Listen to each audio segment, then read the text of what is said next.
My name is Jel and I am so very excited to be here as always, bringing you tonight's live stream. Hey Beck, thank you for being here. As we wait for some people to jump on, I would love for you to pop up your gratitudes as always, because that is the glue to life as we are all really learning and appreciating. Hey Pete, and as you guys pop up your gratitudes, I will share with you mine.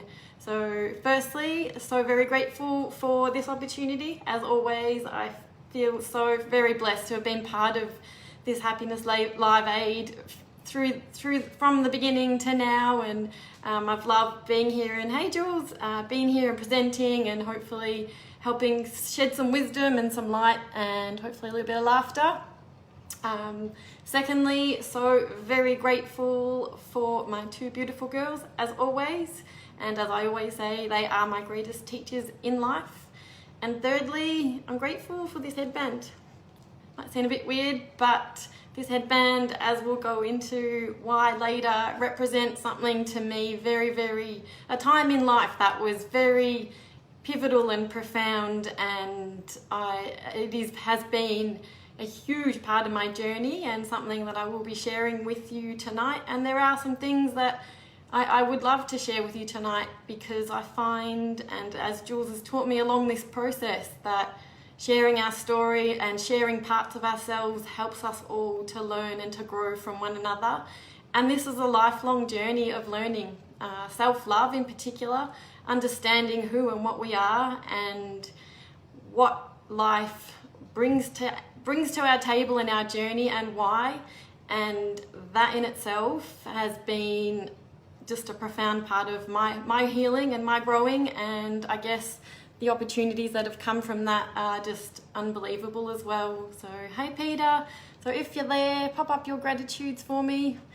Jules said, yeah, the power in the story. The story is everything, and change the meaning, change your life, and stories can have the power to control us and to dictate how we think and we feel, or we have the power to change the meaning of these stories and then use them to empower us and put us in a very different mindset and space in our hearts, in our minds, in the way that we navigate life and its challenges. So tonight we are talking self-love, and there's quite a few of you here on this call that have heard me talk about self-love quite a lot over the last 2 years, and it is something that I do present quite often in our challenges.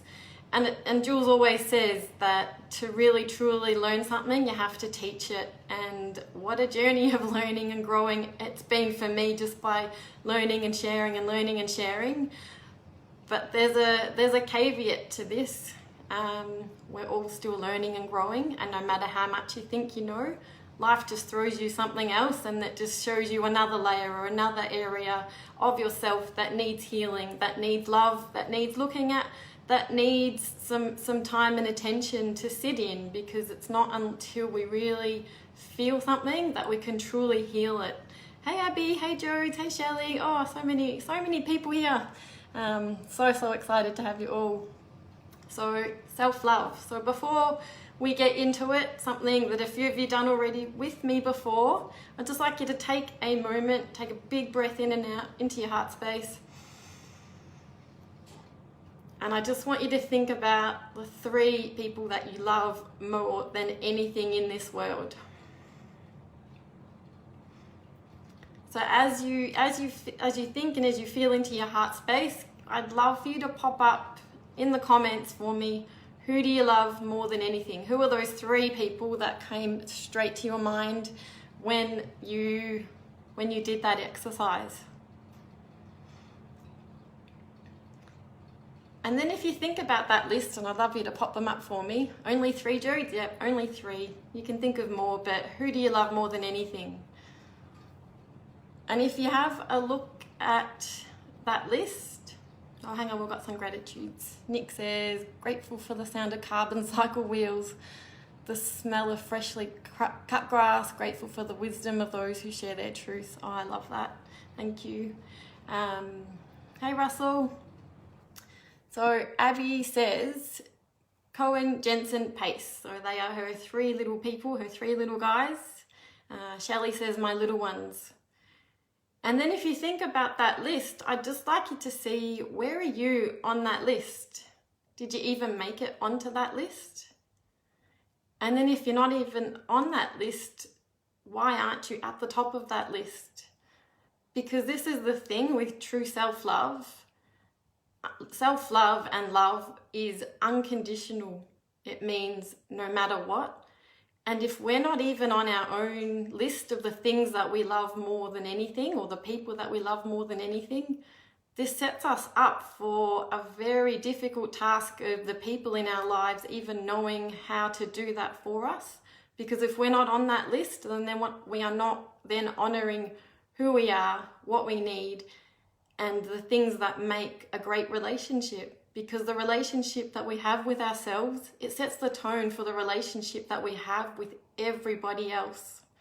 And if we think about the 3 things that we need in any relationship to make a great relationship, and I'd love for you all to, if you can, pop them up for me. What are the 3, what do you need in your relationship to make it amazing? What are the 3 things that we need? Yeah, Shelley says, not me, gosh. Yeah, and I think there's a few people maybe not playing with me, but I have a feeling there's a few people on the call that possibly didn't make it onto their list and were not at the top of the list.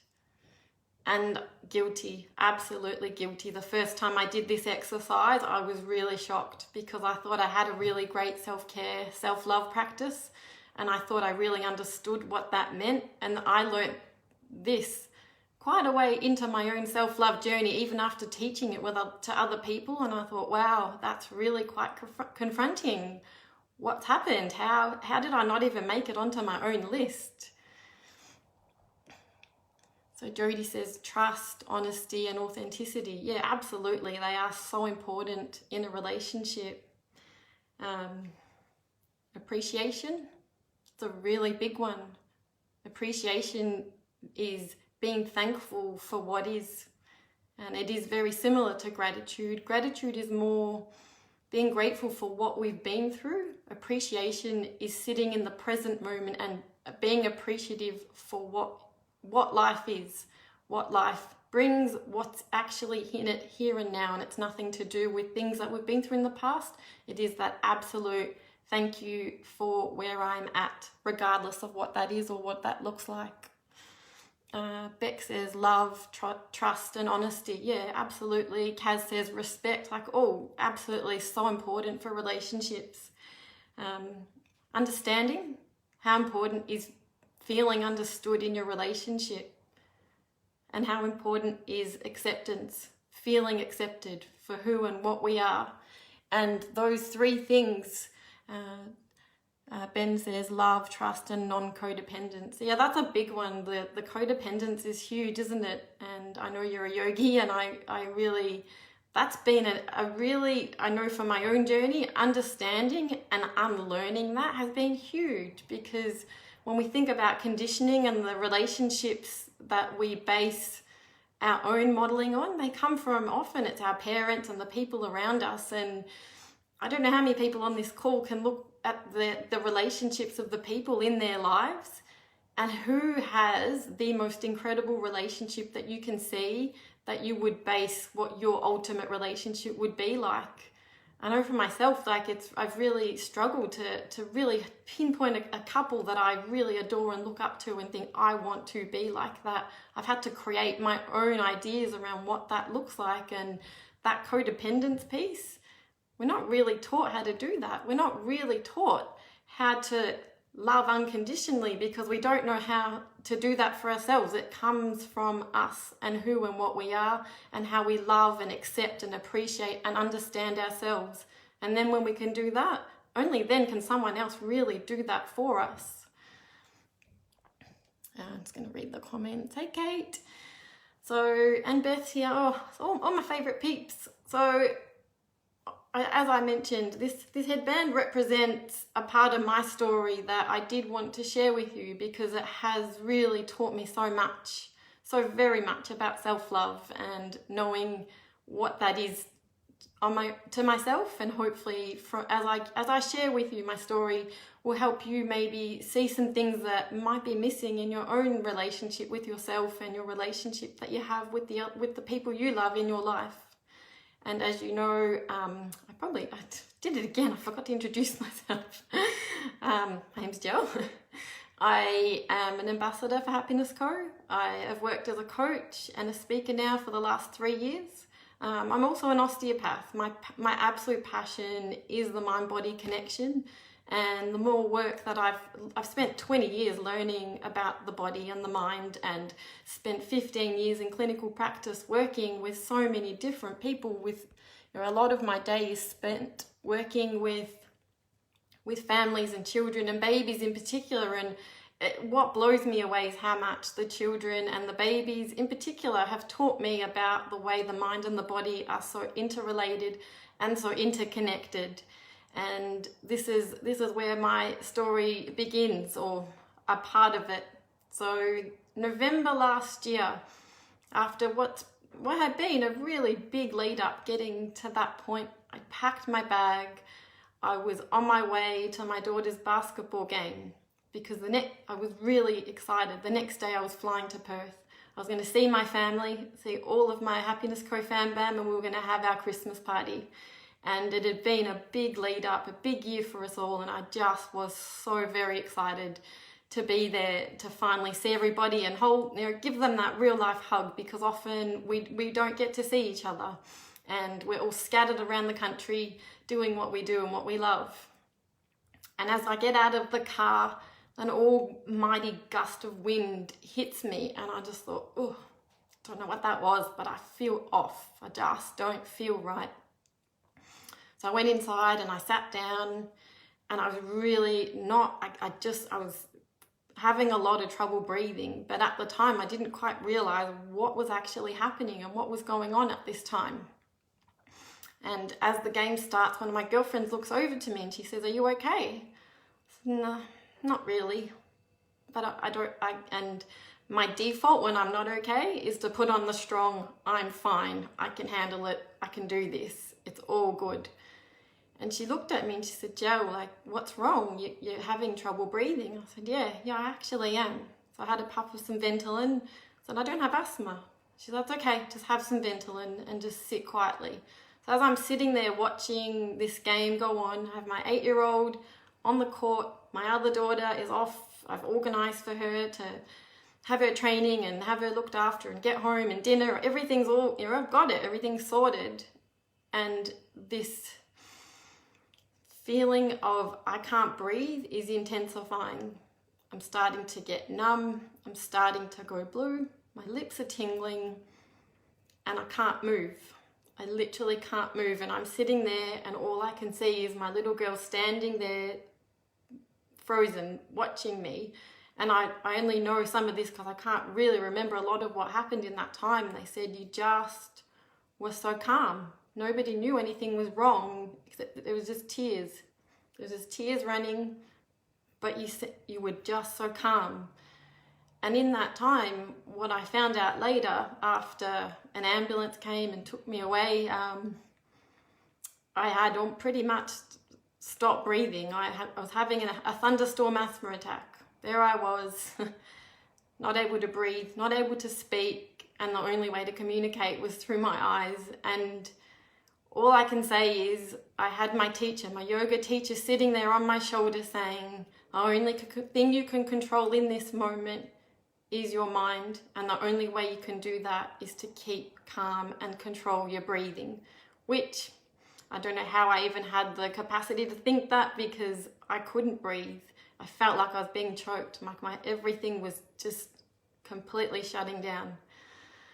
So as all of that happened and all of that unraveled and I got taken away, I just will never forget that look on my little girl's face. And all I could think was, I just have to be okay. I have to be strong because she needs me to be okay.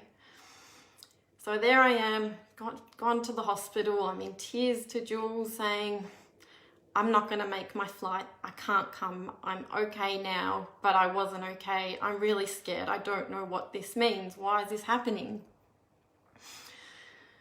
So as the night goes, here I am having negotiations with the emergency doctor, begging him to give me clearance to get on that flight because I have to get to Perth. I have to go. You know, I've got this. I can handle it. I can breathe again. I'm fine. I don't know what that was. I'm fine.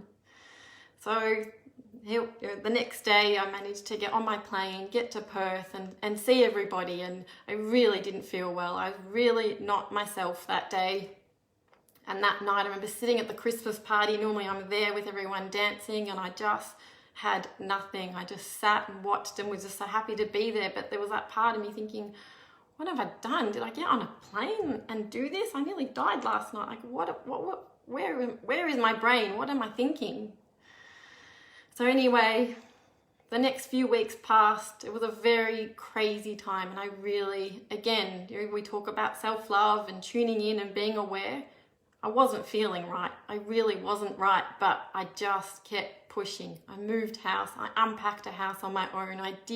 It was just the most insane 2 weeks of my life after coming back from Perth. So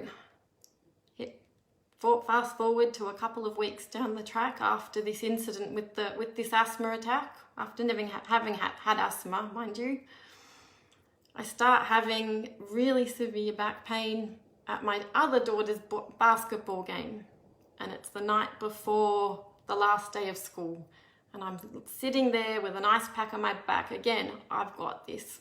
It's okay. I've got it. It's all going to be okay. I'm fine. Whatever it is, I'll be fine. Because in my mind, I know the next day they're both getting awards at their final assembly, and no matter what I'm feeling, I have to be okay because I have to be there for them in the morning. No matter what, I have to be there. So I struggle through, I struggle and get home, I struggle through the night, I struggle through the next morning, and I can't even sit at this assembly because I'm in so much pain, thinking, I don't know, something's not right, but it's okay, it's all good, I've got this, I'm going to be here for my girls. And so as the morning goes, I get to work and I start seeing patients. I see one, I see two. By my second one, she's looking at me saying, you're not okay. What's wrong? Something's wrong. So here I'm my own patient telling me I'm not okay. And at this point I realize, yeah, I'm not okay. I'm really in trouble. Something's seriously wrong here. I drag myself off to the GP clinic because I can't drive, and they take me straight in and they're worried. At this point, I start to think, I haven't been listening, I haven't been aware, and I haven't really been very understanding, but I don't realise the extent of it until I get taken in an ambulance and find out that I have a serious kidney infection and I'm really in trouble. Things aren't good, and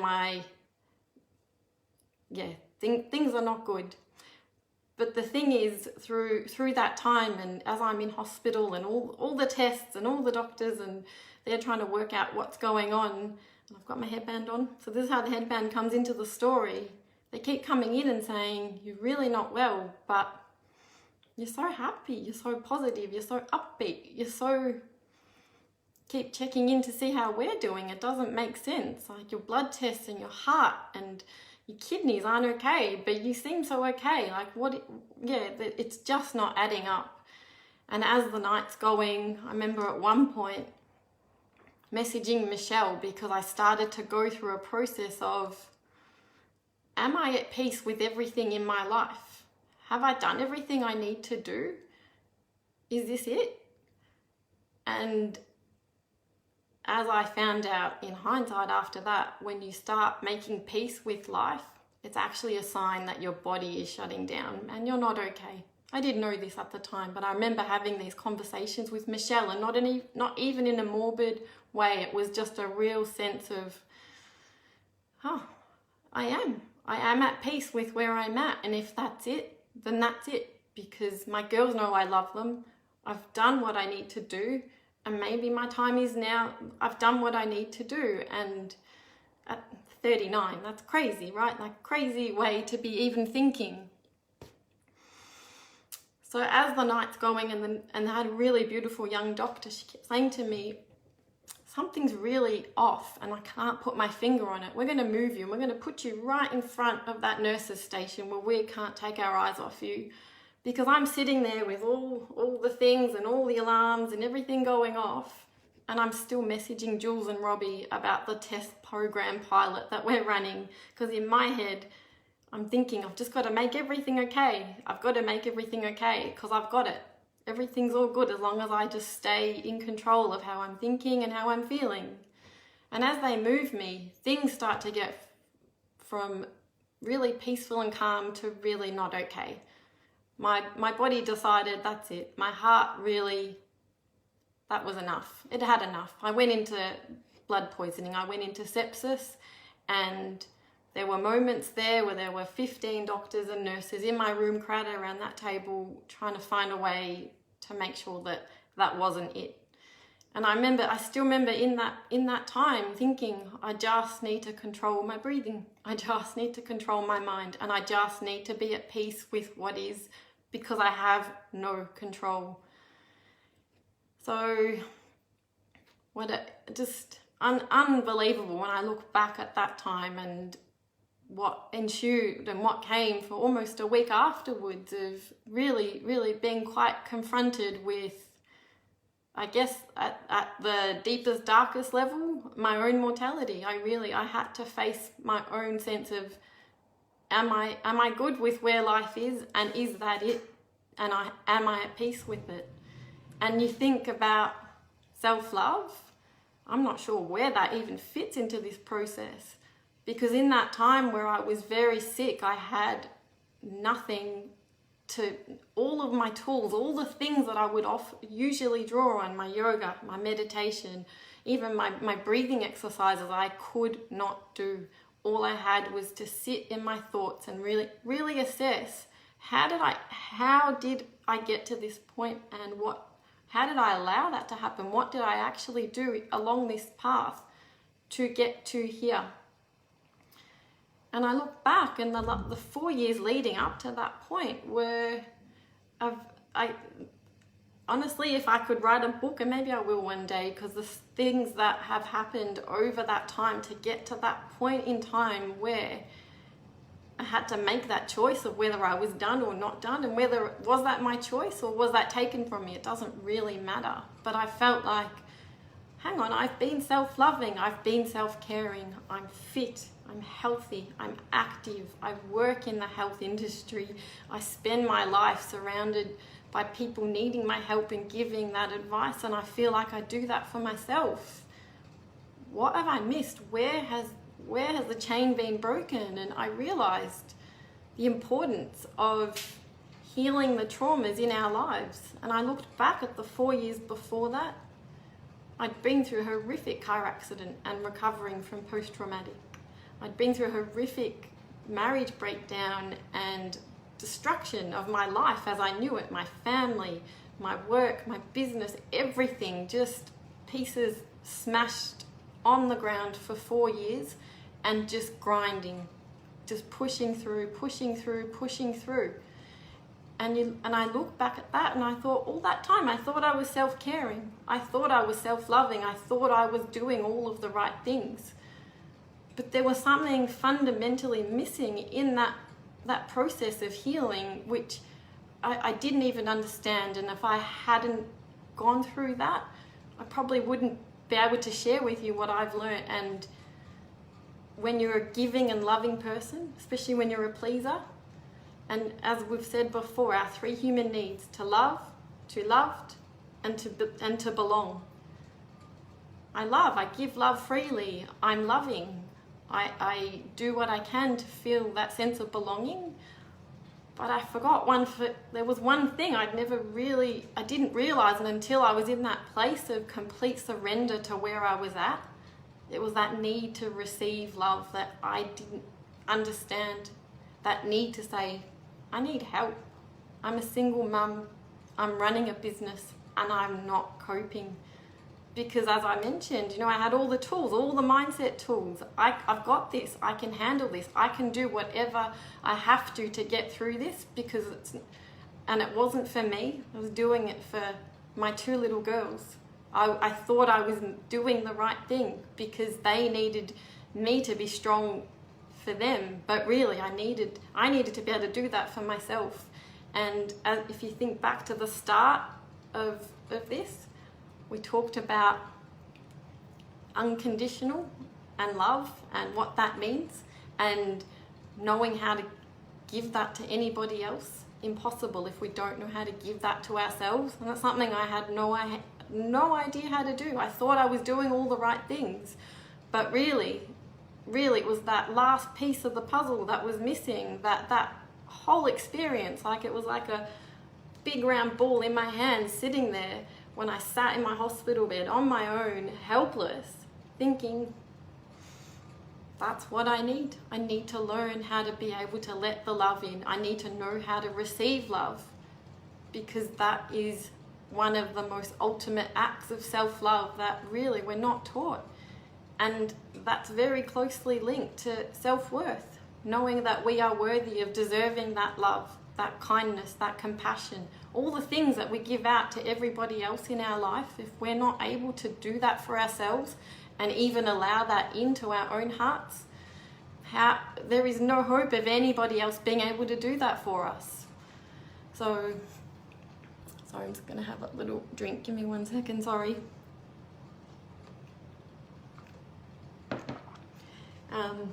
Big share, like really big, and that's something that, as I mentioned, you think you understand self-love and you teach it and you have all the tools, but often life gives us what we need. And one of my beautiful mentors always says, if you don't listen and you don't learn the lessons, they're going to keep, the opportunities to do them are going to keep coming back, and they're going to keep coming around harder than the last time. How many times do you want to go through this again? And I don't want to do that again. I never ever want to do that again. But I'm so grateful for all of the lessons over the last 4 years, but in particular that between November and February, when I turned 40, I just thought, what an opportunity to learn and to grow. And I guess resilience is something that is so important, and I do want that resilience. But resilience means going back to where you were. I don't want to go back to there. Resilience, I don't want to be that. I want to be able to keep growing and learning and expanding. And I think back to the last few months and what we've all been through, and I really, truly can see, like, on such a big global conscious level, what we're all experiencing is very much what I had to face those months ago, and how it prepared me for this. It's that complete surrender to our situation. Reevaluate what is most important. It's all about letting go of the stuff that doesn't matter, and what actually matters. And unfortunately, or fortunately for all of us, it's really forced us to really look at ourselves. How am I going to feel loved and worthy in a time where I've lost my job, where I'm not seeing my family, I'm not seeing my friends? How do we do that? And that all comes back to those self-loving practices. And as I mentioned, there's some of them that I said, yoga and meditation are my glue, and they still are. But it's knowing that place inside, right in there. We create how we feel, we create how we think, and we create ultimately then how we behave, how we respond to the things that life shows us and throws at us. And we're all going through this transition back into a new kind of normal, but I don't feel normal. Things don't feel normal. Things feel very different to how they did 3 months ago. But that's okay, because I know everything that I went through then and everything I've been through the last 3 months has prepared me even better for this new way of life, and the way we go back, and the way we choose to go back into this new part, into this new journey that we're all on. Because I don't think life will ever go back to how it was, but I hope it never does. I don't want to go back to that. I don't want to go back to feeling how I was, and just pushing and grinding and constantly feeling like I had to be achieving and had to be doing and giving, and forgetting that I needed to be able to actually say, that's not how I want to live my life. And I think I'd love for you to comment up, is that what you were all feeling? Like, how is everybody feeling transitioning back into life and into this new way of living? I went back to work yesterday, and as I mentioned, like, I am seeing my patients again, and there's just this underlying disconnect that everyone's already feeling. And I don't want that to be my new normal, and I want to do everything in my power to feel connected to me so that I can reconnect as I go back and move into the world again. And it looks very different. Physical touch is one of my love languages. Like, even that side of it, it's bringing stuff up in me as I see people I haven't seen in a long time, and I think, oh, they feel awkward. Is that a rejection of me, or is that how they're feeling? Again, it's nothing to do with who or what we are. And that goes back to this self-love and knowing I am who I am. I'm perfectly imperfect. For all my flaws, for all my things, it's not them rejecting me or not loving me. It's just where they're at. But this, as I mentioned at the very beginning, a lifelong journey. I don't think we'll ever stop, but I do think what a time to be alive. What a time to really grow and expand, an opportunity to truly understand who we are and how we want to be in life and in the world. Abby says, I don't feel normal either, but a new normal will be okay. It's new and scary. It's going to be strange at school. Yeah, and I really think for my kids, like how different life is going to be going back to school for them, how that's going to affect their own confidence, their own self-worth, their own just feeling that loved, loving and belonging. Like all of these things are being challenged for all of us. So that is a whole lot of talking from me. I would love if you have any questions for me to pop them up. How has your self-love journey been over the last few months? I know for myself, like it's been really obvious how much I've needed to honor where I'm at and be okay with that. And that, as I mentioned before, that kindness that we show everybody else, knowing how to show that for us, and that compassion, so very important. Chris says, I was fortunate enough to continue working throughout, but life does feel different. I feel like the slower pace and that people are more present. I really hope this continues and we'll give each other more quality time. Yeah, I hope so too. I really, truly do. I hope that we can take all the things that we've learned and it doesn't just go back to how it was. Because, yeah, it seems like there's, from the comments and the conversations I've had the last few days, I don't want it to go back to how it was.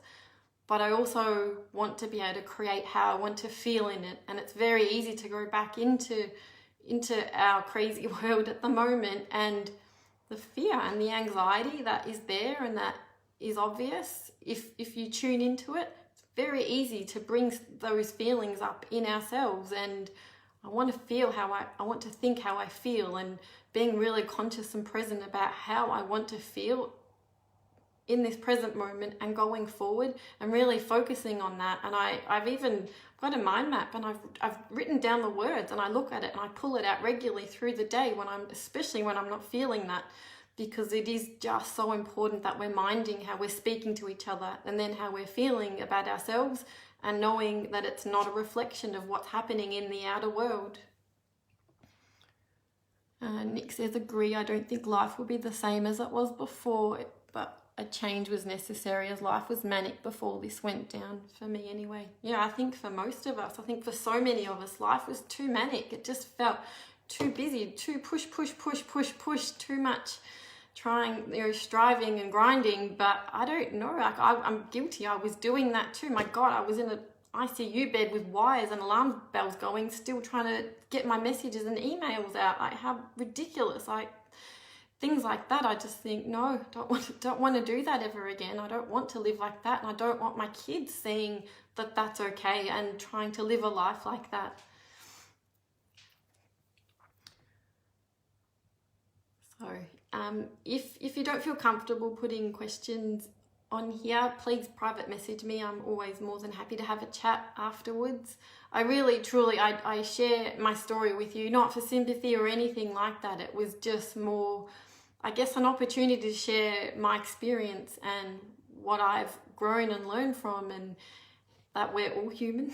And even when we've got all the tools, or we think we have the tools, that it's never, there's no full stop to this, and life's going to keep presenting challenges as we go to give more opportunities for growth and for learning and for expanding and for compassion and for giving back. So giving back is a huge part of why I do what I do, because I hope even if it helps one person, and as Jules's mum always says to us, and he says to us, one heart at a time. So if it touches one heart and it makes a subtle change in the way you see things or feel about things, in particular yourself, then I feel like that makes me so happy, and I feel like I've done what I need to do.